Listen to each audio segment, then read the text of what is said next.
Perfecting paella requires understanding key factors that elevate this dish from simple to sublime. Paella is traditionally enjoyed as a communal dish, bringing people together. The rice is paramount. Use short-grain varieties like bomba or calaspara, which absorb flavors while maintaining texture.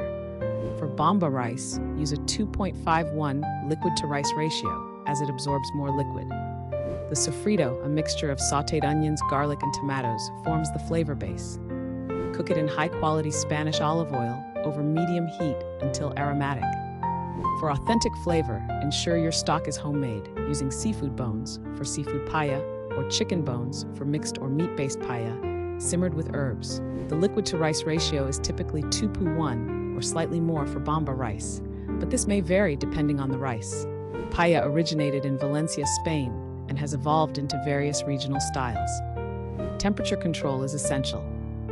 Begin cooking on high to achieve a boil, then reduce to medium-low to form the socarat, the crispy bottom layer.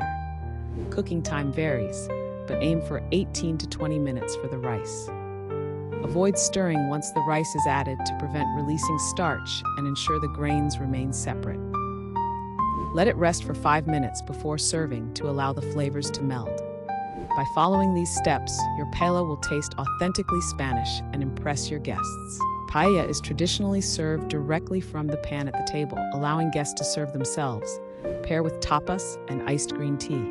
Serving it family style adds a rustic, festive touch to the meal. Salud.